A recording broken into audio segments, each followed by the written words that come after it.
Hello and अस्सलाम वालेकुम dear फैल्कॉनर्स। आज के इस सेशन में हम बात करेंगे रिगार्डिंग सम क्वेश्चन जो कल नॉर्सेट में आए थे फर्स्ट शिफ्ट में। तो अगर पहले क्वेश्चन की बात करेंगे, a patient is having hemorrhagic stroke. तो पेशेंट को क्या है, हेमोरेजिक स्ट्रोक है, ठीक। Which of the following substance is needed to be administered in such cases. देखिए, एक ऑप्शन था वहाँ पे आइसोटोनिक सोल्यूशन, एक तो था whole blood and something there was FFE as well, तो and the third option was hypertonic solution। देखिए, अगर हेमोरेजिक स्ट्रोक की हम बात करेंगे, हेमोरेजिक स्ट्रोक में क्या होता है, रप्चर होती है artery with in the brain, वहाँ से क्या होता है, ब्लीड होता है। जब ब्लीड होता है तो इंडिविजुअल को क्या है, ब्लीड एक्यूमुलेट होता है with in the cranial cavity. उससे क्या होगा, एक इंडिविजुअल का ICP जो है वो रेज हो सकता है, ब्रेन हर्निएशन हो सकती है, प्लस जो सेरेब्रल परफ्यूजन है, सेरेब्रल परफ्यूजन अल्टर हो सकता है। सबसे पहली प्रायोरिटी जो जाएगी, हमें ऐसे फ्लूइड्स देने हैं एक इंडिविजुअल को जो इंडिविजुअल का ICP या तो मेंटेन रखेगा या कम करेगा। Right option will B hypotonic solution in the form of like we used to administer 3% normal saline। Then cardinal science of diabetes insipidus. Diabetes insipidus में क्या होता है, जो ADH होता है, ADH की डेफिशिएंसी हो जाती है तो जो रीअब्जॉर्प्शन है ऑफ वाटर वो कम हो जाती है। देन पेशेंट को क्या होता है, patient can develop polyuria, that means excessive urination, and because of that polyuria जब बॉडी में डिहाइड्रेशन होती है तब जाके क्या होता है, जो हाइपोथैलेमस है, हाइपोथैलेमस स्टिमुलेट होता है, वो एक इंडिविजुअल में क्या करता है, पॉलीडिप्सिया करता है। दैट मीन्स कि इंडिविजुअल को थर्स्ट फील होती है। Then a patient is suspected of typhoid fever past 5 days, which is the best test to be done. देखिए, जब भी टाइफाइड फीवर होगा एक इंडिविजुअल में, अगर फर्स्ट वीक में हुआ, सेकेंड वीक में, थर्ड वीक और fourth week, on the basis of the duration हम डिफरेंट टेस्ट्स परफॉर्म करते हैं। जैसे अगर पेशेंट को फर्स्ट वीक में हुआ तो ब्लड का टेस्ट करेंगे, सेकंड वीक में हुआ तो एग्लूटिनेशन टेस्ट करते हैं, that is the Widal test, third में हुआ तो स्टूल एग्जामिनेशन करते हैं, अगर फोर्थ में हुआ तो यूरिन कल्चर करते हैं एक पेशेंट का। अब पेशेंट को क्या है, 5 days की ड्यूरेशन है टाइफाइड फीवर की, so right option will be blood culture. Level of HB in a healthy women, एक वुमेन में नॉर्मल लेवल कितनी होती है हीमोग्लोबिन की, तो option were 10, 11, 12 and 13। As a already told you कि जो वुमेन होती है, एक नॉन प्रेग्नेंट वुमेन, अगर उसमें HB 12 से कम होगा at that time she is considered as anaemic. 12 जो है, 12 will be considered as normal, less than 12 that will be considered as abnormal in non pregnant female. Then next question क्या था, which of the following vitamin is given with MR। जो MR vaccine है, that is the measles and rubella vaccine, उसके साथ कौन सा vitamin हम देते हैं, विटामिन A हम देते हैं with MR vaccine, right. Then reagent in vial for PTINR। PTINR जो वायल होती है, या कभी पूछ सकते हैं कि डी डाइमर वायल, जिसमें हम डी डाइमर लेवल्स मेजर करते हैं, और सिंपली पूछेंगे कोएगुलोग्राम वायल, तो वहाँ पे कौन सा रिएजेंट हम यूज़ करते हैं, we make use of sodium citrate, ठीक। सोडियम फ्लोराइड कब हम यूज़ करते हैं, सोडियम फ्लोराइड हम तब यूज़ करते हैं जब हमें शुगर मॉनिटरिंग करनी हो एक ब्लड सैंपल को, और कौन सी वायल हम यूज़ करते हैं, ग्रे वायल का यूज़ करते हैं, और PTINR के लिए हम ब्लू वायल यूज़ करते हैं। देन जो EDTA होता है, EDTA हम पर्पल वायल में होता है, और पर्पल वायल से हम क्या करते हैं, CBC यूजुअली करते हैं। नेक्स्ट क्वेश्चन जो था, that was Foley's catheter size for an adult female, ठीक है। जो एक एडल्ट फीमेल है उसके लिए कौन से कैथेटर का साइज़ हम यूज़ करेंगे for urinary catheterisation. So options were 10 to 12, 12 to 14, 14 to 16 and 16 to 18। देखिए, अगर फीमेल्स की बात करेंगे 10 to 14 हम यूजुअली यूज़ करते हैं जो भी फीमेल्स होंगे irrespective of the age group. Now what is mentioned here is adult female, ठीक है। यंग फीमेल्स में 10 to 12 यूज़ करते हैं, लेकिन अडल्ट फीमेल्स में हम 12 to 14, ठीक है। 14 से ज़्यादा लाइक 16, 18 वो हम यूज़ करते हैं in case of males. Then NVD first second day normal vaginal delivery हुई है एक मदर की, दूसरे दिन क्या हुआ कि आपको ऐसे पेशेंट की क्या है रेक्टल और वाइजिनल एग्जामिनेशन करनी है, तो what will be the best position. अगर यहाँ पे लिथोटमिक पोजीशन मेंशन होता तो लिथोटमिक पोजीशन ही सही ऑप्शन रहता। लिथोटमिक पोजीशन नहीं थी, after that the second preference will go to Sims position. Then complication after 48 hours of femur fracture. जब भी एक इंडिविजुअल को फीमर का फ्रैक्चर होता है विद इन 48 to 72 आवर्स एक इंडिविजुअल को क्या होता है फैट एम्बोलिज्म डेवलप हो सकता है। Although there can occur the pulmonary embolism as well, लेकिन वो फैट एम्बोलिज्म के बाद होता है जब ये एम्बोलस लॉज होता है with in the pulmonary system. लेकिन with in first 48 hours maximum chances जो होते हैं that are of fat embolism. Fat embolism कहाँ से आता है, जो बोन होती है, बोन में दो टाइप के बोन मैरो होते हैं, one is the red bone marrow, another is yellow bone marrow. जब येलो बोन मैरो को इम्पैक्ट होता है बिकॉज ऑफ द फ्रैक्चर, वहाँ से फैट एम्बोलस निकलता है एंड लेटर ऑन वो जाके पल्मोनरी सिस्टम में लॉज हो सकता है। बट पहले क्या होता है, पहले फैट एम्बोलिज्म होता है।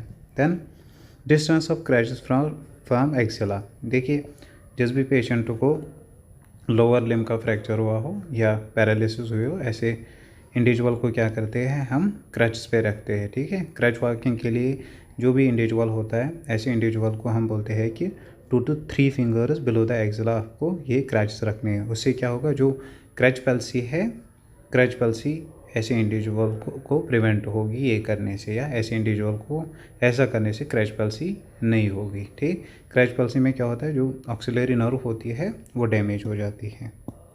Then garlic like smell is seen in which poisoning. जो भी पॉइजनिंग होती है बिकॉज ऑफ द आर्सेनिक, उसमें गार्लिक स्मेल होती है। Patient on monoamine oxidase inhibitor should be advised not to take. जो भी पेशेंट मोनोएमाइन ऑक्सीडेज इनहिबिटर्स पे होता है ऐसे पेशेंट को हम बोलते हैं कि जो टायरामिन रिच फूड्स होते हैं वो आपको नहीं लेने हैं। टायरामिन रिच फूड्स क्या करते हैं, वो ऐसे इंडिविजुअल में हाइपरटेंसिव क्राइसिस करते हैं। दोनों क्वेश्चन थे, एक में था कि कौन से फूड्स नहीं देने हैं, दूसरे में था कि पेशेंट को क्या हो सकता है टायरामिन रिच फूड्स लेने से। Then BMI of pre obese patient is कि जो प्री ओबीस पेशेंट होता है ऐसे पेशेंट में कितना BMI होता है, that is 25 to 30। Burn of hand comprises to what percentage. देखिए यहाँ पे क्या था, बर्न ऑफ हैंड, ये सिंगल हैंड दिया था, जो हैंड होता है ये कंप्राइज करता है 1%, so right option will be 1%. It was not the burn of one upper extremity, जब ये होता तो 9% कंप्राइज करता, but the question was burn of hand, ठीक है। Then burn of upper limb, anterior chest and abdomen comprises to what percentage. So question में क्या था, एक अपर लिम्ब थी, ठीक है, that means one arm, that will comprise to 9%। और एंटीरियर पार्ट था किसका, चेस्ट का और एब्डोमेन का। So anterior part of chest and abdomen that will comprise to 18%, so total will be 27%। Most common hernia in females is, जो females होती है उनमें मोस्ट कॉमन हर्निया कौन सा होता है, फीमोरल हर्निया यूजुअली प्रेगनेंसी में डेवलप होता है, या जो ओबीज पेशेंट्स होते हैं ओबीज इंडिविजुअल्स में डेवलप होता है। देन इनडायरेक्ट और डायरेक्ट इंग्वाइनल हर्निया, जो डायरेक्ट इंग्वाइनल हर्निया है वो यूजुअली मेल्स में होती है, लेकिन फीमेल्स में most commonly indirect inguinal hernia develop होते हैं। देन GCS जो है that is the Glasgow Komal scale parameters, वो पूछे गए थे, क्या क्या देखते हैं GCS में। सो GCS में हम देखते हैं EMV, that is the high response, motor response and verbal response, high verbal and motor response. Another question from GCS was GCS of dead patient is. देखिए अगर GCS की हम बात करेंगे, जो मिनिमम पॉसिबल स्कोर होता है GCS पे that is E1, M1 and V1, अब पेशेंट डेड है, दैट मीन्स पेशेंट का जो मिनिमम स्कोर आएगा on the GCS scale that will B 3। जो 0 स्कोर है, 0 स्कोर GCS स्केल पे नहीं आता है, ठीक है। Then diet that needed to be given in a patient with dumping syndrome, patient को है क्या है, डंपिंग सिंड्रोम, ठीक। अब तो डंपिंग सिंड्रोम किन में होता है, जिन भी पेशेंट्स में हम गैस्ट्रेक्टोमी करते हैं ऐसे पेशेंट्स में चांसेस ऑफ डंपिंग सिंड्रोम होते हैं। तो डंपिंग सिंड्रोम में क्या होता है, किस वजह से होता है, जो रैपिड एम्प्टीइंग होती है GIT की, बिकॉज ऑफ, और वी कैन से कि जो रिमेनिंग पार्ट है स्टोमक का उसकी रैपिड एम्प्टीइंग होती है। तो मोस्टली तो ये होता है in gastrectomy, but there are some other conditions as well जिसमें ये डंपिंग सिंड्रोम हो सकता है। जो डायबिटिक पेशेंट्स होते हैं, डायबिटिक पेशेंट्स को भी डंपिंग सिंड्रोम हो सकता है। तो ऐसे केस में हम क्या करते हैं कि जो पेशेंट का जो स्टोमक है वो जल्दी जल्दी से एम्प्टी ना हो, सो हम उसको कुछ ऐसी डाइट देते हैं जो रिटेन हो सके for the longer time with in the stomach और विद इन द GIT। सो जो जिसको ज़्यादा टाइम लगेगा डाइजेस्ट होने में, वही ज़्यादा टाइम के लिए रिटेन करेगी। तो एज यू नो कि फैट और प्रोटीन जो है उसमें ज़्यादा टाइम लगता है, तो और कार्ब को कम टाइम लगता है। So diet should be less in carbs और high in fat and protein. One more question was G20 Summit was inaugurated by, as I already told you, जो GK का हमने वीडियो अपलोड किया था कि जो G20 समिट है उसका जो चेयरमैन और प्रेसिडेंट रहा that is the prime minister Narendra Modi. So इसी ने इनाग्रेट की G20 summit. Then Chandrayaan 3 was launched in, ये भी आपको बोला था कि 14 जुलाई को, और जो इमेज थी, image was that of colostomy, ileostomy की इमेज नहीं थी, बिकॉज जो क्वेश्चन था, क्वेश्चन में लिखा था कि जो पेशेंट का लेफ़्ट साइड है, लेफ़्ट साइड में कोलन को क्या था, लेफ़्ट साइड में पेशेंट के कोलन को ट्यूमर था, कैंसर था, ठीक है। सो अगर लेफ़्ट साइड में कैंसर था, राइट, तो इलियम यहाँ पे होता है एज फार इनस्टेंस, तो इलियोस्टॉमी का पर्पज़ ही नहीं है यहाँ पे, ठीक। ये पोर्शन डिफेक्टेड है, अगर आपने ये पोर्शन रिमूव किया है या इसको for some time being rest दिया है, एट दैट टाइम आप क्या करोगे, you will perform the transverse colostomy. Then pyloric stenosis will lead to, pyloric stenosis में क्या होता है, जो पाइलोरस होता है, पाइलोरिक स्फिंक्टर होती है स्टोमक की, उसमें स्टेनोसिस होती है, नैरोइंग होती है। सो इंडिविजुअल को परसिस्टेंटली वोमिटिंग होती है, उससे क्या होता है, वोमिटिंग से मेटाबॉलिक अल्कोलोसिस होती है। जब भी अल्कोलोसिस होगी metabolic, there is always association of hypokalemia, और अगर एसिडोसिस होती है then there is associated hyperkalemia.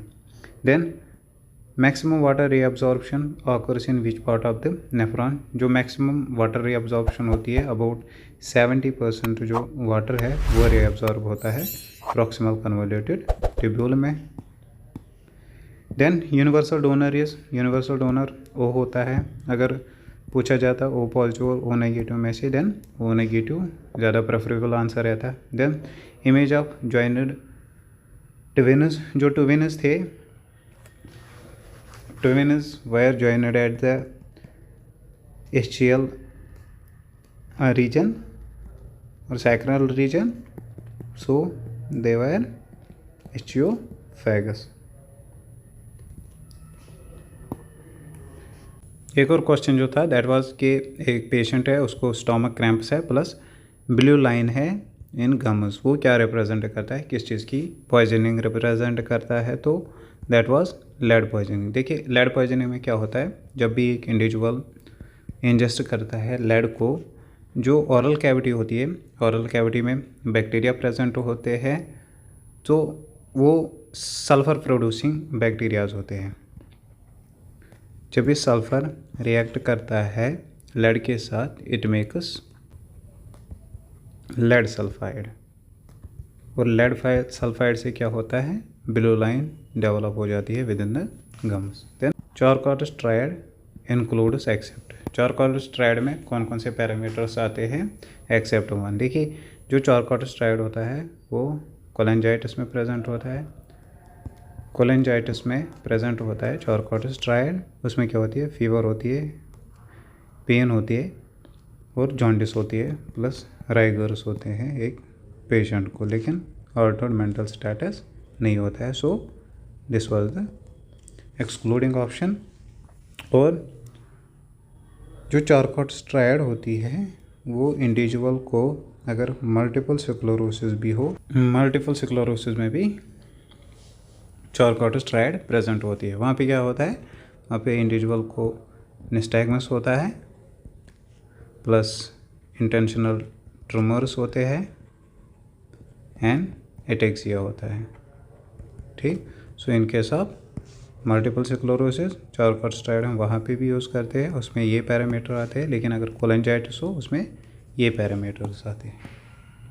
Then dysphagia with fluid representative, जब भी किसी इंडिविजुअल को लिक्विड सब्सटेंस देंगे उससे क्या होगा? एक इंडिविजुअल को डिस्पेजिया होगा, that is termed as achalasia cardia. Then chlamydia can lead to which are the following disorders in males. देखिए किसी भी मेल में अगर क्लाइमीडिया और नेसरिया गोनोरिया से इन्फेक्शन होगा देन ऐसे इंडिविजुअल को एपिडिडाइमेटिस होती है, दैट इज जो एपिडिडिमस है उसकी इन्फ्लामेशन हो जाती है। Side effects of magnesium sulphate. Magnesium sulphate हम कब देते हैं? प्री एक्लम्पशिया में देते हैं, एक्लम्पशिया में देते हैं। ठीक है। मैग्नीशियम सल्फेट से क्या होता है? जो रेस्पिरेटरी सिस्टम है, रेस्पिरेटरी डिप्रेशन हो जाता है और एक इंडिविजुअल को एपनिया हो जाता है, प्लस जो DTR हैं that is deep tendon reflexes वो एब्सेंट होती है ऐसे इंडिविजुअल में, प्लस हाइपोटेंशन होता है। So right option will be respiratory depression.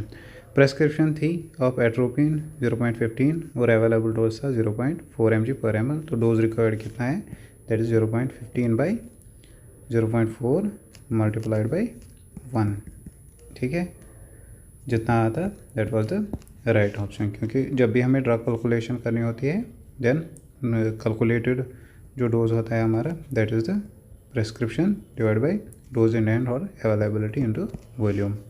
Then cranial involve in diabetes, जो डायबिटिक मेलाइटिस है उसमें क्या क्या होती है? एक तो थर्ड क्रेनियल इन्वॉल्व होती है, फोर्थ होती है और सिक्स्थ होती है। सो राइट ऑप्शन क्या था? Third cranial that is ओक्यूलोमोटर।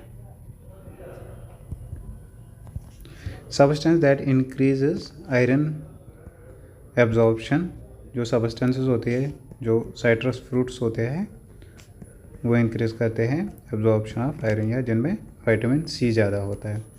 Catheter cleansing direction from meatus, जो मीटस होता है और यूरेथ्रल ओपनिंग है वहाँ से, ठीक है, नियर टू फॉर हम क्लींजिंग करते हैं, right. Vector of Rocky Mountain fever, Rocky Mountain fever जो होता है वो हार्ट टिक से होता है। In warfarin overdose which substance is not administered, warfarin का ओवरडोज हो जाएगा एक इंडिविजुअल को तो उसके लिए, क्योंकि ये जो vitamin K dependent clotting factors होते हैं उनको इनहिबिट करता है, सो एंटीडोट बनेगा इसका विटामिन K, ठीक है। प्लस फ्रेश फ्रोजन प्लाज्मा देते हैं इंडिविजुअल को, लेकिन हेपेरिन नहीं देते हैं बिकॉज हेपेरिन जो है वो खुद भी एक एंटीकोगुलेंट है। Total number of quadrants in abdomen is, ये हमें रिसेंटली एक लेक्चर में आपको बोला था कि एब्डोमेन में 9 क्वाड्रेंट्स होते हैं। Then breast feeding after NVD should be started, जो ब्रेस्ट फीडिंग है अगर LSCS हुआ होगा एक पेशेंट को तो विदिन 4 आवर्स हम करते हैं, but in case of NVD it is done within an hour.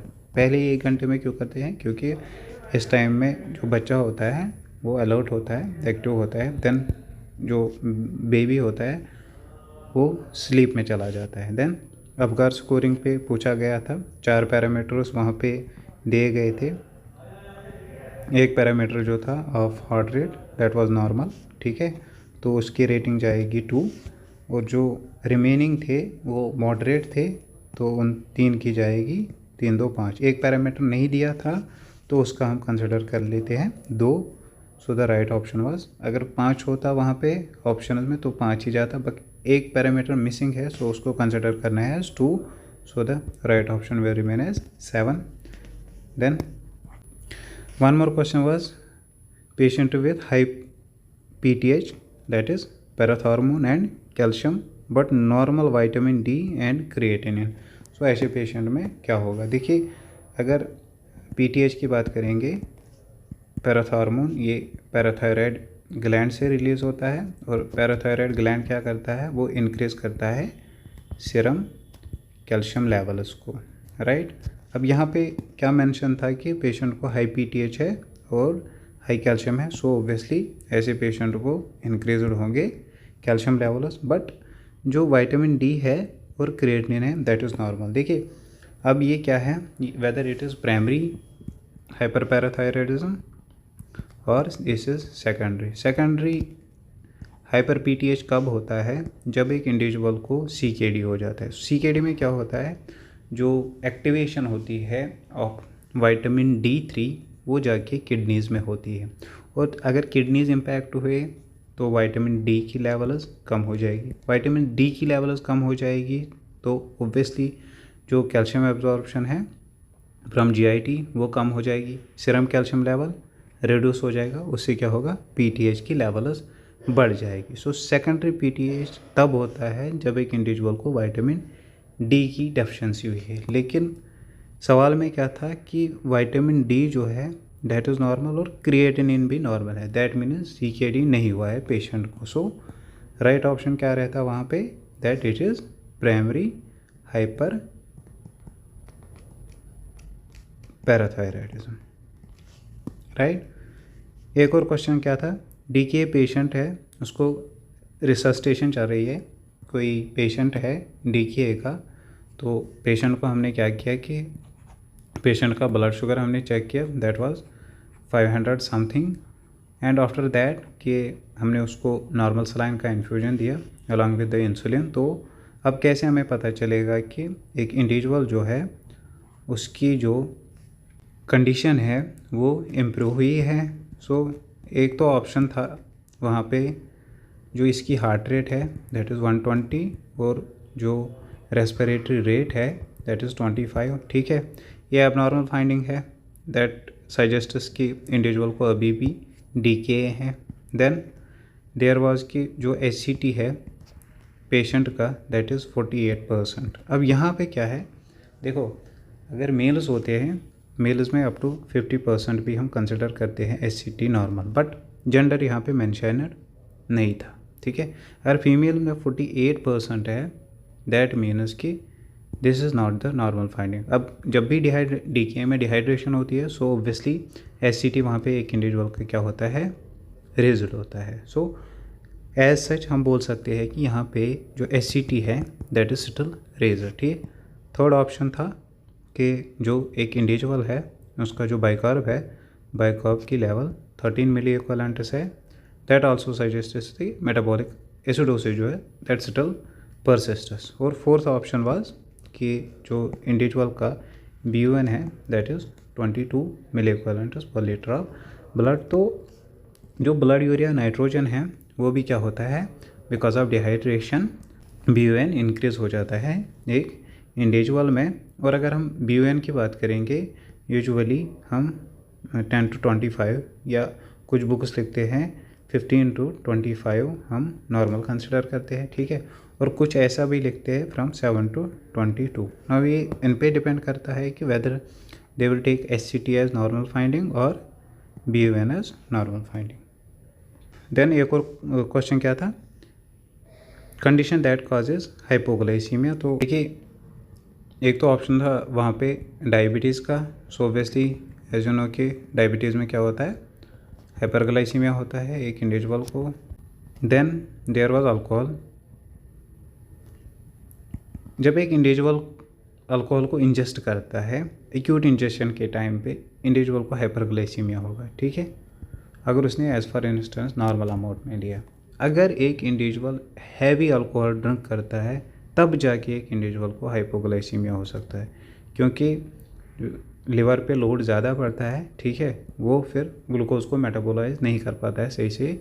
उससे क्या होता है कि एक इंडिविजुअल को हाइपोग्लाइसीमिया हो सकता है. बट नॉर्मली हाइपरग्लाइसीमिया होता है। Then there was another option that is Addison's disease. So Addison's disease कब होती है? When there occurs the hyposecretion of corticosteroids, ठीक है। सो कॉर्टिकोस्टेरॉइड्स की लेवल जब कम हो जाएगी ऐसे इंडिविजुअल में, जब भी बॉडी में स्ट्रेसफुल इवेंट क्रिएट हो जाएगा, एक इंडिविजुअल को क्या होगा? हाइपोग्लाइसीमिया होगा। सो राइट ऑप्शन क्या रहता है? एडिसनस डिजीज़। देन एक और क्वेश्चन था कि कोई इंडिविजुअल है, इंडिविजुअल को फील हो रहा है that I am the king, so that is the delusion of grandiosity. Then random blood sugar आपने एक पेशेंट का देखा, एक ओकेजन पे वो 110 था, दूसरे ओकेजन पे वो 113 था, तो ऐसे पेशेंट को क्या एडवाइस करोगे? एक ऑप्शन था कि ऐसे पेशेंट को जीटीटी करना है, then there was something HbA1c देखना है, लेकिन जो ब्लड शुगर है दैट इज़ रैंडम, राइट। और दो ओकेजन्स पे क्या है, एक पे 110 है, दूसरे पे 113 है, that is the normal range. So ऐसे पेशेंट को क्या करना है? ऐसे पेशेंट को बोलना है this is normal range, nothing needs to be done. और सुप्लिन ग्राफ्ट जो है इनके सब चिल्ड्रन, वो कहाँ से हम लेते हैं? From the thigh. Then flail chest का मैनेजमेंट पूछा गया था। जो फिलियल चेस्ट का मैनेजमेंट वो है उसमें क्या करते हैं? IPPV अगर मेंशन था वहाँ पे तो वो सही ऑप्शन रहेगा, ठीक है। इंटरमिटेंट पॉजिटिव प्रेशर वेंटिलेशन, उसको वेंटिलेटर पे रखते हैं ऐसे इंडिविजुअल को। और टेंशन न्यूमोथोरैक्स का क्वेश्चन था कि एक इंडिविजुअल है, इंडिविजुअल को CT ड्रेन डाली है, तो ऐसे इंडिविजुअल में कौन सी कॉम्प्लिकेशन के चांसेस होते हैं? So the right option was K tension pneumothorax. One more question was regarding the haemoptysis. Haemoptysis कैसी कंडीशन में होती है? एक इंडिविजुअल को दो ऑप्शन नॉन स्पेसिफिक थे और दो ऑप्शन जो थे दैट वेयर मोर स्पेसिफिक। एक तो था उसमें military TB and one more was that of pulmonary oedema. Pulmonary oedema जो है, पल्मोनरी एडिमा की जो कार्डिनल साइन होती है that is the pink frothy sputum, ठीक है, frothy blood tinged sputum. So haemoptysis cardinal sign बनती है पल्मोनरी एडिमा की as compare to military TB, as although इसमें भी होता है एक इंडिविजुअल को haemoptysis. One question was regarding the CT drain. Chest tube drainage लगी है एक इंडिविजुअल को और उसमें ऑसिलेशंस नहीं होते हैं। सो सबसे पहले हमें क्या करना है कि एग्जामिन करना है और एसेस करना है कि ये जो ट्यूबिंग है और ड्रेनेज है वेदर ये सही से इंटैक्ट है कि नहीं है, इसमें कोई लीकेज वगैरह तो नहीं है। और इमेज पूछी गई थी रिगार्डिंग द साइनस ब्रैडिकार्डिया था। एक इंडिविजुअल को साइनस ब्रैडिकार्डिया के केस में हम ऐसे इंडिविजुअल को एट्रोपिन सल्फेट देते हैं, ड्रग्स फॉर ब्रैडिकार्डिया हमने आपको पढ़ाया है। और दूसरे शिफ्ट में थी रिगार्डिंग द ECG, वहाँ पे एक इंडिविजुअल को VT हुआ था, वेंट्रिकुलर टैक्यकार्डिया हुआ था। और कोई भी क्वेश्चन अगर है तो वो जाके आप यहाँ पे मेंशन कर सकते हो। लेट अस होप कि आप सबका पेपर बहुत अच्छा हुआ हो। ये थे कुछ क्वेश्चंस जो कल के नॉर्सेट के पहले शिफ्ट में पूछे गए थे। Hope you have enjoyed this session.